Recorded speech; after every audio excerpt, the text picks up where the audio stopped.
말씀을 함께 교독하도록 하겠습니다. 예수께서 이 말씀을 하시고 심령이 괴로워 증언하여 이르시되 내가 진실로 진실로 너희에게 이르노니 너희 중 하나가 나를 팔리라 하시니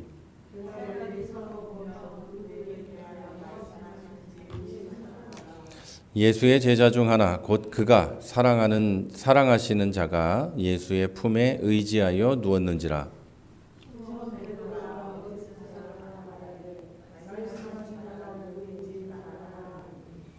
그가 예수의 가슴에 그대로 의지하여 말하되 주여 누구니이까?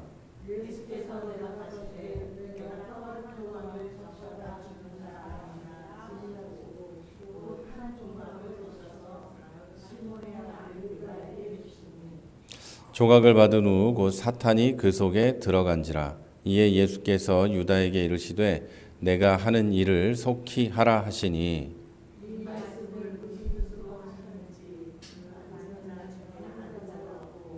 어떤 이들은 유다가 돈꾀를 맡았으므로 명절에 우리가 쓸 물건을 사라 하시는지 혹은 가난한 자들에게 무엇을 주라 하시는 줄로 생각하더라.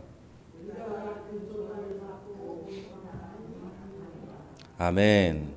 네, 오늘은 요한복음 강의 55번째로 배신과 은혜, 배신과 은혜라는 제목으로 함께 말씀을 나누도록 하겠습니다.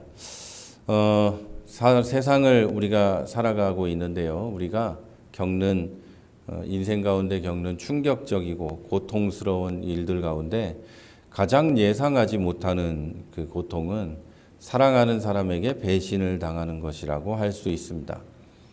가장 사랑하는 친구나 가장 사랑하는 가족이나 누군가에게 배신당하는 것은 예상하기가 어렵죠. 예수님께서도 이런 큰 고통을 겪으셨습니다. 자, 본문에서는 유다가 예수님을 팔기로 결정하고 밤에 이제 밖으로 나가는 순간까지가 기록이 되어 있습니다. 바로 그날 가장 가까운 제자 가운데 한 명인 유다가 예수님을 돈을 받고 팔아 넘긴 것이죠. 하지만 역설적으로 보면 이 사건 안에서 우리는 하나님의 놀라운 은혜까지도 발견할 수 있습니다. 자, 오늘은 본문을 통해서 예수님의 고통과 제자들의 반응, 그리고 유다의 선택과 최후까지를 살펴보면서 이 모든 과정 가운데 하나님의 은혜의 역사를 한번 살펴보려고 합니다. 자, 본문 21절에는 예수님께서 이 말씀을 하시고 심령이 괴로워 증언하여 이르시되 내가 진실로 진실로 너희에게 이르노니 너희 중 하나가 나를 팔리라 하시니 이렇게 기록이 되어 있습니다. 여기서 사용된 헬라어 괴로워하다라는 것은 에타라크테라고 합니다. 에타라크테라고 하는데 내면적으로 고통스럽다는 겁니다. 몸이 아픈 게 아니고 내면이 고통스럽다는 뜻이고 요한복음 11장 33절에서 예수님께서 나사로의 죽음을 보시고 심령이 비통하고 불쌍히 여기사 하실 때도 똑같은 동사가 사용되었습니다. 예수님이 마음이 비통하고 괴로웠다 이 말이죠. 유다가 배신하려고 할 때 예수님께서는 배신감으로 막 분노가 치밀어서 저것을 내가 가만히 두지 않겠다 이런 분노를 하신 게 아니고 깊은 슬픔과 고통을 느꼈다는 것이죠. 자, 예수님께서 이렇게까지 괴로워하신 이유가 뭘까요? 우리가 생각하는 것처럼 유다라는 놈이 원래 배신할 놈이니까 별로 신경을 안 쓰고 계셨다면 네 할 일 네 빨리 가서 해라 나도 빨리 끝내자 이렇게 이해할 수 있겠지만 그런 게 아닙니다. 예수님이 이렇게 괴로워하신 이유는 먼저 가장 사랑하는 제자가 배신했기 때문이죠. 예수님은 유다를 나중에 배신할 자로 여겨서 사랑하지 않으신 게 아닙니다. 오늘 장면에만 봐도 떡이라고 나와 있지만 떡을 먹었을 리가 없죠. 빵이겠죠. 빵을 찍어서 이 유다에게 줬다면 가까운 곳에 있었다는 거죠. 예수님이 가장 사랑하는 제자인 요한은 예수님 바로 옆에 있었고 유다도 가까이에 있었다는 거예요. 그리고 베드로는 오늘 보면 고갯짓 해가지고 이 요한에게 그 팔아먹는 자가 누구냐라고 물어보라고 한 걸로 봐선 베드로보다 유다가 더 가까이 있었을 거라고 생각이 됩니다. 자, 유다는 예수님께서 직접 부르신 12명의 제자들 가운데 한 명이었고 지난 3년 동안 기쁨과 슬픔을 함께 나눈 예수님의 제자였습니다. 그동안 예수님과 유다는 깊은 교제를 나눴을 거예요. 유다의 고민도 많이 들었을 것이고 예수님도 자기의 얘기를 했을 것이고 유다와 함께 3년 동안 많은 일을 했을 거예요. 그 증거가 마지막에 보면 제자들이 유다에게 뭘 시키니까 제자들은 아무런 의심을 하지 않아요. 뭔가 사러 갔나 보다. 아니면 가난한 사람들에게 뭘 주러 갔나 보다. 이렇게 생각을 해요. 그동안 예수님하고 유다의 관계는 그런 관계였다는 거죠. 예수님이 어떤 말을 하고 유다는 움직여서 어떤 일을 실행하고 이런 사람이었다는 거죠. 자, 그런 제자가 결국 자신을 팔 거라는 사실 때문에 그렇게 괴로워하셨던 거예요.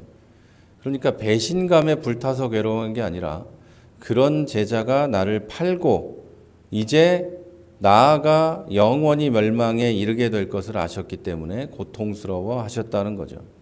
지금 이 장면의 유다는 실수로 유혹에 넘어가서 죄를 짓고 있는 게 아닙니다. 27절은 이렇게 말해요. 조각을 받은 후 사탄이 그 속에 들어간지라 이렇게 말해요. 유다가 의도적이고 지속적인 죄의 선택을 통해서 결국은 사탄에게 마음을 내주었고 최종적으로는 돌이킬 수 없는 멸망의 길로 들어갔다는 사실을 보여주는 겁니다. 자, 그래서 예수님은 배신당한다는 사실보다 사랑했던 제자 유다가 영적으로 완전히 타락하여 이제 멸망에 이르게 될 것 때문에 고통스러워하고 힘들어하셨던 겁니다. 그래서 예수님은 우리가 죄를 지을 때 실망하고 또 네가 죄를 지었으니까 이제 벌 받아야겠다 이런 판결만 하시는 게 아닙니다. 이제 예수 믿지 않는 사람, 그리고 이제 간 예수 믿은 사람, 그리고 세상에서 교회를 싫어하는 사람들은 항상 이런 말을 하죠. 왜 지키지도 않은 걸 시켜놓고 그게 죄라고 하고 핍박하고 지옥에 보내고 괴롭히고 벌 주고 그러느냐. 그게 무슨 하나님이냐 이렇게 이야기를 합니다. 그런데 그렇지가 않아요. 자, 하나님은 우리가 죄를 지을 때 실망하고 너는 이제 내 기준에서 벗어났으니까 앞으로 너는 구원받을 수가 없어. 지옥이야. 잘 됐다. 이렇게 하는 분이 아니에요. 우리가 죄를 계속 짓게 되면 결국 죄에서 헤어나오지 못할 것을 아시기 때문에 예수님은 괴로워하시는 거예요. 작은 죄가 나중에 큰 죄가 되고 우리 속담에도 있듯이 바늘도둑이 소도둑이 되는 것처럼 죄라는 건 그런 거예요. 아주 작은 죄를 짓게 되면 나중에는 헤어나오지를 못해요. 죄에 빠져 살게 되고 죄 때문에 고통받게 되고 그것에서 벗어나려고 해도 다시는 벗어날 수 없는 그런 상황에 놓이게 되는 것이죠. 그래서 하나님은 우리가 죄를 지을 때 고통스러워 하시는 거죠. 아주 작은 죄를 지었을 때 거기서 멈춰야 되는데 그래서 그 죄를 깨닫게 하고 말씀을 통해 성경 읽기를 통해 기도하면서 깨닫게 하지만 또다시 그 죄를 계속 반복해서 선택하고 짓고 있을 때 하나님은 괴로워하시는 거죠. 성령님은 말할 수 없는 탄식으로 우리를 위해서 그 순간에 기도하고 계시죠. 그래서 이 괴로움을 알기 때문에 우리는 나를 위해서 십자가 지신 예수님의 마음을 기억하고 죄에서 벗어나고 죄를 짓지 않으려고 해야 합니다. 우리가 지금 예수 믿은 사람들이 죄를 짓는다고 오늘 당장 지옥이 확정되지 않습니다. 그러나 하나님의 마음을 알고 나를 사랑하신 예수님의 마음을 알면 죄에서 벗어나려고 하고 죄를 짓지 않으려고 해야 하는 거죠. 나중에 우리가 나이가 들고 해서 부모님의 마음을 알면 뭔가 효도하려고 하고 뭔가를 하려고 하고 하지 않으려고 하는 것처럼 예수님의 마음을 알면 그러지 않아야 된다는 이야기입니다. 자, 그럼 두 번째로 제자들은 이 장면에서 어떤 반응을 보였을까요? 예수님이 이렇게 말씀하시죠. 너희 중 하나가 나를 팔 거다. 이렇게 말해요. 12명이 앉아 있어요. 예수님까지 13명이 앉아 있는데 조금 전까지 모두 다 발을 씻겨줬어요. 유다만 안 씻겨준 것도 아니에요. 조금 전까지 발도 다 씻겨주고 모든 얘기를 다 했어요. 그리고 나서 딱 앉아가지고 너희 중 하나가 나를 팔 거다. 이렇게 말해요. 아마 제 생각에는 나중에 이제 요한하고 베드로가 하는 일로 봐서는 누군가를 이렇게 딱 찍어보면서 누군가 나를 팔 거야 이렇게 한 게 아니라 너희 중에 하나가 나를 팔 거야 하면서 심히 고통스러워하셨던 것 같아요. 이제 나는 감옥에 가고 나는 죽는구나. 이게 아니고 괴로워서 그러셨던 거죠. 그러자 제자들은 서로 바라보면서 혼란스러워합니다. 누구지? 누가 예수님을 판다는 거야? 도대체 누가 그럴까? 이런 생각을 하고 있을 때 베드로는 성질이 급해서 예수님 옆에 있는 요한에게 이렇게 합니다. 성경엔 고갯짓하여 이렇게 돼 있죠. 그러니까 이 말이에요. 물어봐라. 이렇게 하니까 요한은 예수님께 물어봅니다. 그러자 예수님은 요한에게 조용히 이야기하셨겠죠. 다른 사람이 들었다면 유다에 대해서 알았을 텐데 조용히 얘기하십니다. 내가 떡 한 조각을 적셔주는 자가 그니라. 이렇게 말해요. 이제 유대인들이 빵을 이렇게 떼가지고 포도주에 찍어가지고 이렇게 주는 거예요. 너 먹어라. 이렇게 하는 거죠. 그가 나를 팔 자다. 이렇게 하시면서 유다에게 떡을 떼어줍니다. 이 당시에 떡을 떼어주는 것은 특별한 친절과 사랑의 표현이었습니다. 우리나라는 미운 놈한테 떡 하나 준다고 속담이 있지만 유대인들은 좋은 사람에게 떡을 주는 거고 빵을 주는 거죠. 우리나라에도 누가 미운 놈한테 떡을 줍니까? 사랑하고 좋은 사람한테 먹을 좋은 것을 주고 친절하게 베풀죠. 자, 예수님은 요한에게 물어보는 요한에게 유다라는 놈이 나를 팔 거야. 나중에 네가 끝까지 살아남아서 복수해 줘야 돼. 나는 억울하게 죽는 거야. 이렇게 말하지 않으시고 마지막 순간까지 떡을 떼주며 사랑을 주시면서 유다에게 돌이킬 기회를 주신 겁니다. 사랑하는 예수님의 마음을 딱 받으면 그 순간에 유다가 회개할까 봐 혹시나 싶어서 예수님은 그런 기회를 주신 거죠.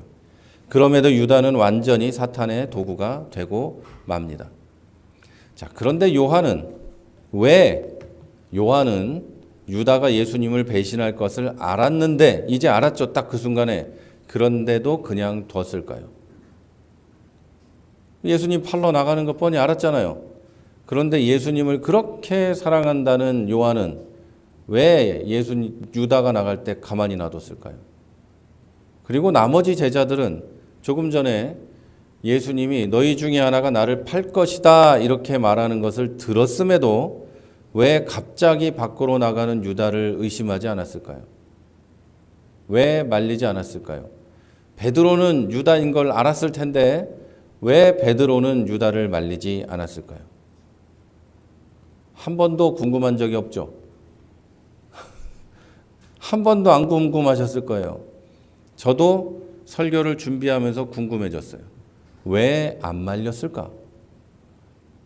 적어도 요한과 베드로는 알았을 것 같은데 예수님의 수제자라고 하는 예수님의 가장 옆에 있었던 막 성질을 내고 요한도 성질이 급하고 베드로도 성질이 급하고 막 예수님이 아니면 살 수가 없고 예수님을 위해서 목숨도 버리겠다던 이 사람들이 왜 가만히 있었을까? 여러분 같으면 가만히 계시겠어요? 어떨 것 같아요? 가만히 있을지도 모르고 가만히 안 있을지도 모르죠. 그런데 왜 제자들은 그랬을까? 왜 제자들은 의심하지 않고 구제를 위해서 또는 명절에 쓸 물건을 사기 위해서 그 밤중에 나간다고 생각을 했을까? 한밤중이었잖아요. 오늘 말씀 끝에 유다가 나가니 밤이다 이렇게 얘기하죠. 왜 아무도 말리지 않았을까? 자, 지난 3년 동안 유다의 행동에 의심할 만한 어떤 일도 없었기 때문이에요. 유다는 이 공동체의 재정을 맡을 만큼 예수님과 제자들의 신임을 받았고 겉으로 보기에는 의심할 만한 것이 없는 사람이었습니다. 성질이 급한 제자, 폭력적인 제자, 남의 밭에 가서 밀을 손으로 비벼가지고 훔쳐먹는 제자, 별의별 제자들이 그 안에 다 있었지만 유다는 모범적이고 신뢰할 만한 모습이었을 거예요. 그리고 역사를 보면 유다는 그냥 동네 아저씨나 이런 사람이 아니고 유다는 열심당원이었을 거예요. 유다의 회복을 위해, 이스라엘의 회복을 위해 로마와 싸우는 우리로 치면 독립투사 같은 그런 사람이었을 거예요. 하지만 유다는 결국 예수님을 팔아넘기고 말았어요. 세상적인 눈으로 보면 아주 완전한 사람이고 괜찮은 사람이고 교회 안에서 봐도 신앙이 좋아 보이고 교회 일도 열심히 하고 모든 일에 부지런하고 정말 하나님 앞에 부끄러움이 없는 사람처럼 보이지만 결국 예수님을 팔아넘기는 사람이 우리 가운데도 있을 수 있다는 거예요. 유다가 원래부터 흉악한 인간이라서 누가 봐도 흉악해서 그런 짓을 한 게 아니에요. 여러분, 교회 이 기독교인들 중에, 목사님들 중에, 기독교인들 중에 교회 안에서 범죄를 저지르는 성범죄라든가 뭐 다른 모든 범죄를 저지르는 그런 인간들은 전부 유다 같은 인간이에요. 누가 봐도 신앙이 있어 보이고 말도 그렇게 잘하고 교회에서 그렇게 성실하고 누가 봐도 괜찮고 이런 사람들이 나중에 범죄를 저지르더라. 제가 지난 50년 동안 본 거예요. 저는 주일학교 때부터 학생 때 청년 전도사 목사 시절까지 범죄를 저지를 만하게 보이는 인간이 교회에서 범죄 저지르는 건 본 적이 없어요. 왜 그런지 아세요? 그런 사람들한테는 범죄를 저지를 기회가 교회에선 주어지지 않아요. 그런데 정말 깨끗해 보이고 정말 청년들이면 열심히 있고 노력을 하고 하나님을 어떻게 하면 잘 섬길까를 애쓰는 걸로 보이고 목사님이라면 목소리가 이런 목소리 말고 그 있잖아요. 저기 하는 이런 분들, 그런 분들이 거의 다. 그런 분들이 거의 다가 아니라 죄 짓는 사람들의 목소리는 거의 다 그랬었더라. 아니면 뭐 청년들을 섬긴다면서 앞에서 화려하게 서가지고 정말 멋지게 이렇게 보이고 앞날의 일들을 걱정하며 사람들에게 종말을 준비하라고 소리치며 이런 인간들 전부 다. 이런 사람들은 거의 다. 이런 사람들은 거의 다예요. 목소리 걸걸하는 사람들은 다가 아니고 제가 조금 전에 말씀드린 몇몇 이런 사람들은 거의 다. 지금 대전에도 그걸로 유명한 사람들 몇몇이 다 성범죄로. 그리고 한국의 미래를 걱정하며 막 기도하겠다던 뭐 종말이 다가왔다. 그 사람들 전부 다 성범죄로. 작년에만 몇 명이 다 그래요. 여러분 왜 그럴까요?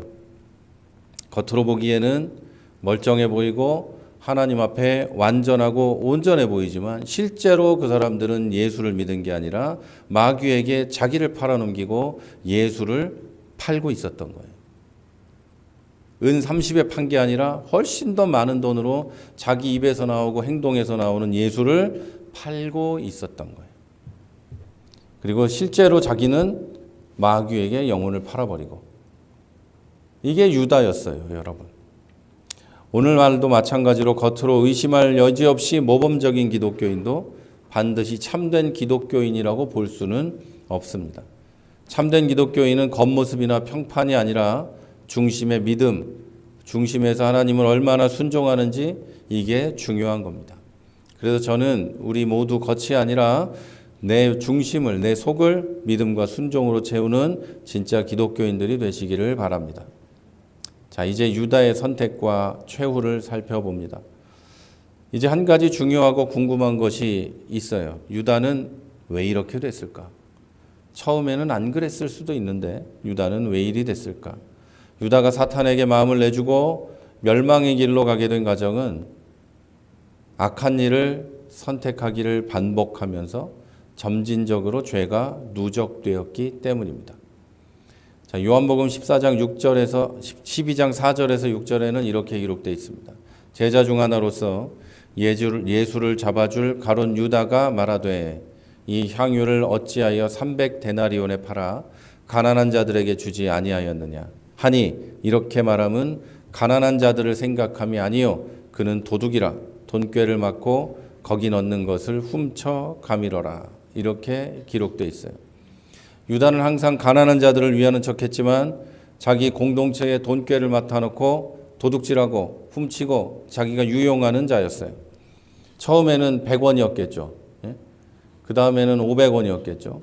그 다음에는 아무도 나를 의심하지 않기 때문에 더 많이 했겠죠. 이렇게 3년 동안 예수님을 옆에 보고 있으면서도 세상과 돈에 대한 탐욕을 버리지 않았으며 죄를 반복하면서도 회개하지 않았습니다. 여러분, 아브라함의 조카 롯을 아시죠? 아브라함의 조카 롯은 아브라함과 함께 있으며 믿음의 삶을 받고 아브라함이 어떻게 인생을 살아가는지를 봤음에도 불구하고 이 사람은 나중에 아브라함과 헤어지게 될 때 어느 곳을 선택하죠? 소돔과 고모라 쪽을 선택해요.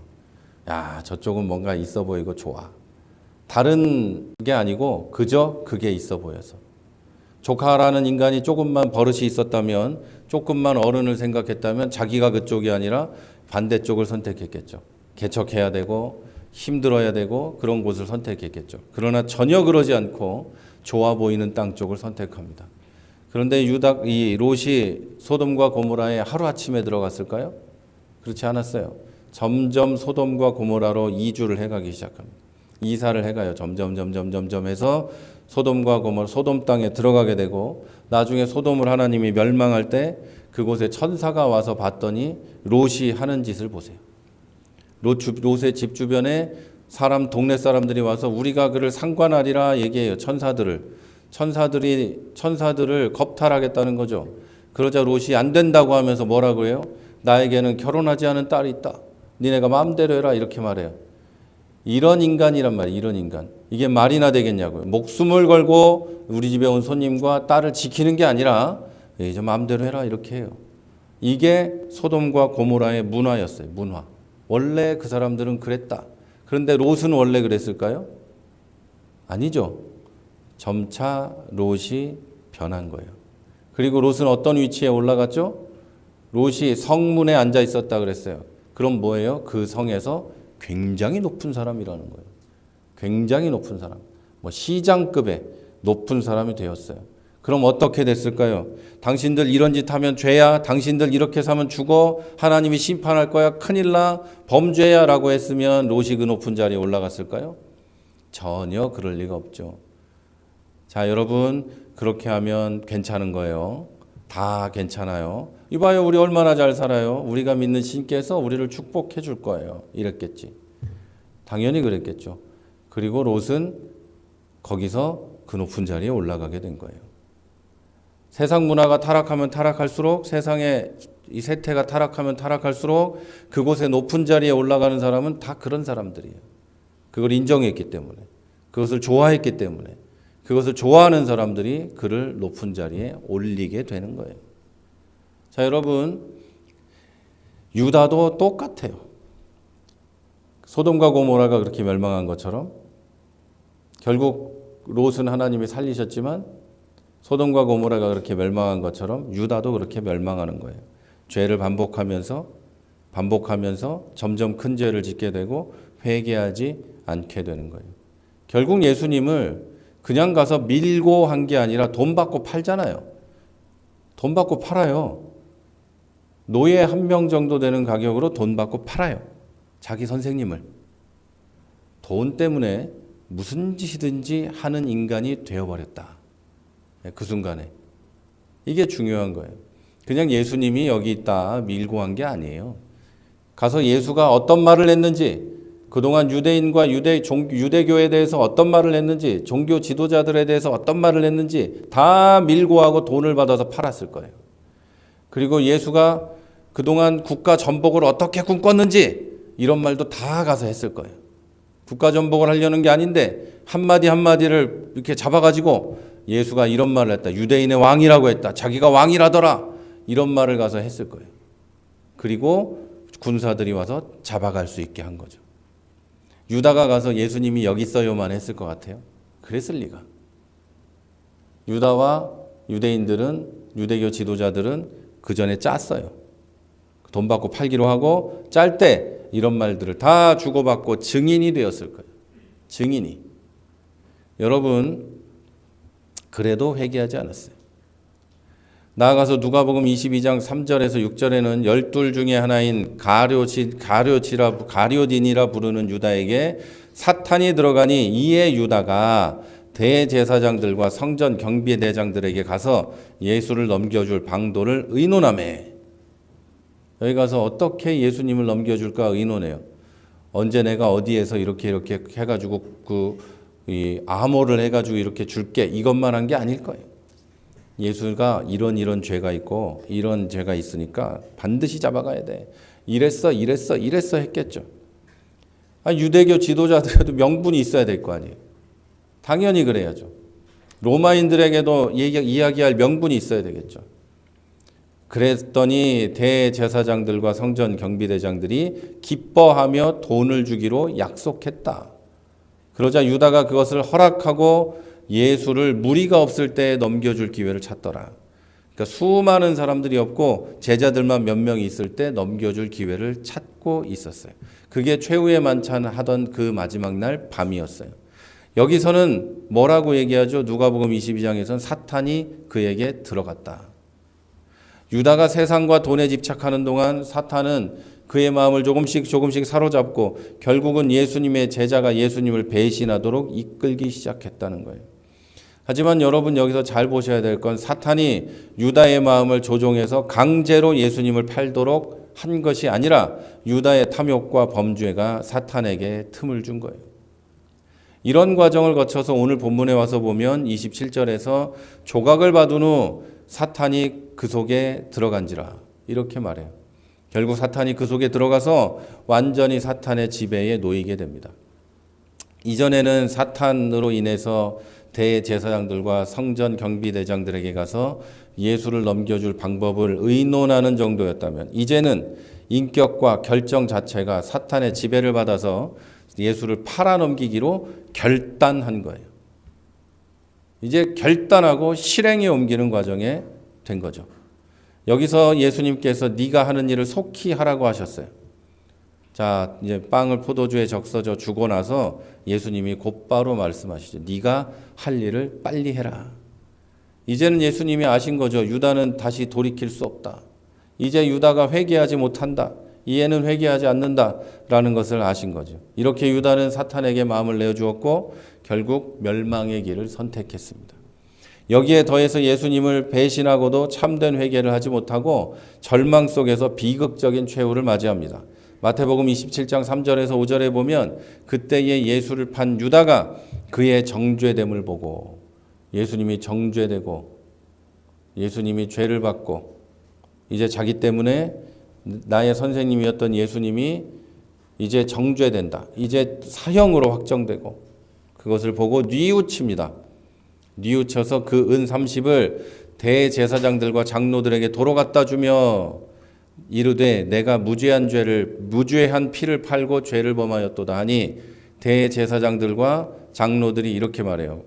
그것이 우리에게 무슨 상관이냐? 네가 당해라 이렇게 말해요. 그 죄값은 네가 치러라 이렇게 말하죠. 그러자 유다가 은을 성소에 던져놓고 대제사장들이 있는 성소에 던져버리고 뒤로 물러가서 스스로 목매어 죽었다 이렇게 기록되어 있어요. 이 구절에서 유다는 하나님의 예수님이 정죄받는 것을 보고 스스로 뉘우쳤다 이렇게 써 있는데 성경에서 참된 회개를 의미하는 메타노에오가 아니라 단순한 후회와 감정적인 괴로움을 뜻하는 메타멜로마이를 썼어요. 본문에 보면 원어를 보면 그러니까 유다는 내 죄를 회개하고 하나님 잘못했어요. 내 죄가 이렇게 커요. 내가 예수님을 이렇게 팔았어요. 난 정말 잘못했어요. 용서해 주세요라고 한 게 아니라 자기가 한 짓을 후회한 거예요. 그러면 안 됐는데. 그러면서 후회하면서 절망했어요. 그러니까 유다는 돌이키지 못하고 자살했어요. 자, 이렇게 유다는 탐욕을 쫓다가 사탄의 도구가 되었고 결국 절망 속에서 스스로 인생을 마감하고 영원한 멸망의 길로 들어가고 말았어요. 기록에 보면 유다는 그대로 고꾸라져서 내장이 터져나와 죽었다 그래요. 그러니까 자살했는데 그 시신이 떨어져서 그렇게 되어버렸다는 거죠. 자, 오늘 마지막 절인 30절에 보면 유다가 나가니 밤이었다 이렇게 말해요. 시간이 밤인 것은 물론이고 유다의 영적 상태도 밤이었습니다. 어두워서 아무것도 보이지 않았어요. 돈밖에 안 보였어요. 그것도 큰 돈도 아니고 은 30. 빛으로 오신 예수님을 만나서 빛을 보고 예수님과 함께 있었지만 예수님은 마지막까지 유다를 사랑했지만 그 식사 자리에서 나가는 순간 유다는 빛이신 예수님을 떠나 영원한 밤 속으로 들어가고 말았습니다. 여러분, 죄는 이렇게 무서운 거예요. 내가 뭐 작은 죄 하나 짓는다고 뭐 큰일이요? 라고 생각할 수 있겠지만 아무 일도 일어나지 않더라고 해도 나뿐 아니라 모든 사람에게 별일이 일어나지 않았어도 죄는 무서운 겁니다. 하나님은 우리를 사랑하십니다. 그러나 우리가 계속해서 죄를 선택하고 죄를 사랑하면 우리 인생이 유다와 같은 인생이 될 수 있어요. 여러분, 제가 아까 말씀드린 그 많은 목사들, 스스로 선교사라고 하는 자들, 그들이 예수를 안 믿었을까? 저는 개인적으로는 예수 믿는 사람은 그럴 수 없다고 생각하지만, 그래서 안 믿었을 거라고 생각하지만 믿었을 수도 있잖아요. 그건 제 생각이고 믿었을 수도 있는 거 아니에요. 예수님 믿는 사람이,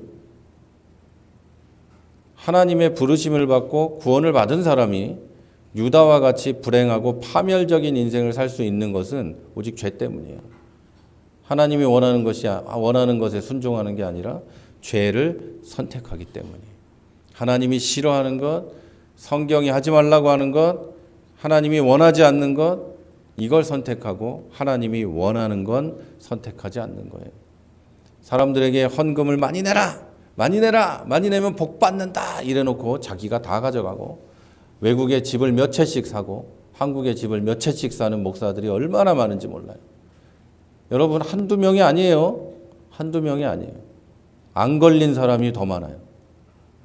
여러분, 이런 사람들이 수도 없어요. 교회 재정, 교회의 이름으로 해놓으면 나중에 이 교회 재정 처리하기가 힘들어요. 팔기도 힘들고, 이런 거짓말로 교회 이름으로 사지 않고 자기 이름으로 사요. 부동산, 땅, 모든 재산을 그렇게 처리해요. 통장도 자기 이름이에요. 여러분, 이런 사람들이 없을 것 같죠? 수도 없어요. 그리고 겉으로는 아주 개혁적인 교회라고 말하면서, 우리 교회는 깨끗하다고 말하면서 통장을 보니까 지 이름이에요. 이런 사람들 많아요, 여러분. 왜 그럴까요? 왜 그럴까? 아주 작은 순간, 아주 순간, 짧은 그 순간에 하나님이 아니라 죄를 선택했기 때문이에요. 그리고 인간, 이 자본주의, 우리 사회에서, 자본주의가 나쁘다는 뜻이 아니에요. 자본주의 사회에서 인간을 유혹하는 가장 큰 것은 돈이에요, 돈. 우리 교회에서 소위 말하는 물질입니다. 물질의 노예가 되어서 유다도 이렇게 된 거고, 그리고 지금도 예수 믿는 사람들도 그럴 수 있어요. 제가 많은 목사님들, 선교사님들 이런 얘기하는 건 그들만 악하고 추하단 말을 하고 있는 게 아니에요. 그들이 그렇게 될 정도라면 우리는 오죽하겠는가.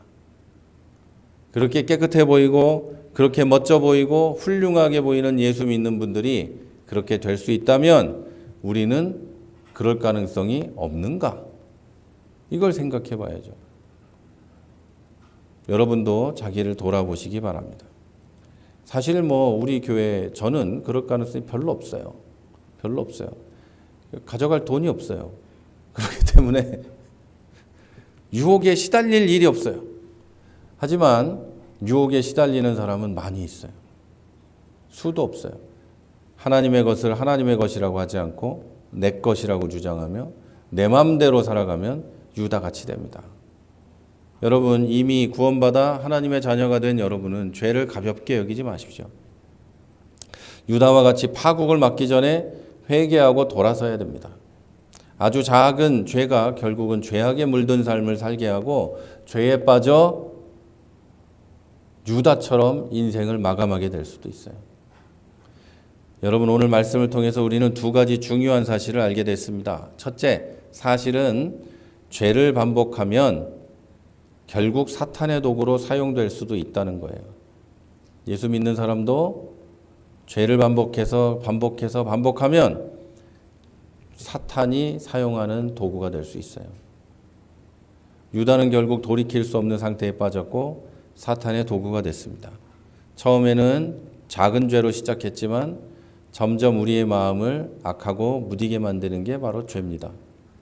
자, 둘째, 우리가 안 것은 예수님은 사랑하는 제자 유다에게 끝까지 사랑을 주셨다는 거죠. 마지막까지 떡을 주며 기회를 주고 사랑하는 마음을 표현했어요. 이와 같이 예수님은 우리가 죄에 빠져 있을 때도 포기하지 않으시고 다시 돌아오길 기다리십니다. 저는 우리가 우리 가운데 어떤 죄가 있는지 몰라요.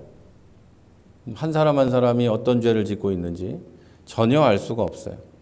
그러나 예수님은 아시고 그것에서 돌이켜서 다시 돌아와 온전한 기독교인의 삶을 살아가기를 원하고 계십니다. 혹시 여러분의 삶에 유다처럼 죄를 반복하며 회개하지 않는 부분이 있습니까? 여러분이 아주 작은 거다, 기억할 필요도 없다 이렇게 느끼는 죄 때문에 결국 마지막에 유다는 그렇게 된 거예요. 누가 처음부터 소를 훔쳐요. 바늘부터 훔쳤더니 괜찮네, 안 걸리네. 그러다가 바늘 한 묶음을 훔치고, 그러다가 저금통을 훔치고, 그러다가 소도 훔치는 거예요. 누가 처음부터 그러겠어요. 마약 중독자들이 대마초는 중독이 안 된다는 둥 이러면서 대마초부터 시작해서 결국에는 목숨을 위협하는 마약 중독에 빠지게 돼요. 다 그렇다고 얘기하더라고요. 알코올 중독자들이 처음에는 맥주 한 잔 마시다가 그러다가 술로 자기를 위로하다가 결국에는 술이 없으면 인생을 살아갈 수 없는 지경에 빠지게 되죠. 이게 중독이에요, 여러분. 죄도 중독입니다. 죄도 중독이에요. 하나 저질렀더니 아무 일도 없고 오히려 기분이 좋아요. 카타르시스를 느껴. 또 하나를 저질렀더니 또 그래요. 더 큰 걸 저질렀더니 또 그래. 또 그래. 그러다가 돌이킬 수 없는 지경에 빠집니다. 혹시 여러분 안에 죄를 반복하며 회개하지 않는 부분이 있다면 오늘이 하나님께 돌아올 기회입니다. 제가 1년 설교하면서 이런 죄에 대해서 계속 얘기하는 경우는 별로 없을 거예요. 여러분, 하나님께서 은혜로 나를 대하실 때, 말할 수 없는 탄식으로 성령님께서 기도하고 계실 때, 예수님께서 하나님 우편에서 나를 위해 중보하고 얘는 아직 몰라서 그래요, 하나님 더 사랑해줘야 돼요 라고 이야기하실 때 돌이켜야 합니다. 유다는 밤과 어둠으로 나가버렸지만 여러분은 지금 이 순간에 빛이신 예수님께로 나아가셔서 은혜와 죄사함의 기쁨을 얻으시기를 바랍니다. 나아가서 일생 동안 죄가 아니라 하나님의 은혜와 사랑의 자녀로 살아가시기를 주님의 이름으로 축원합니다.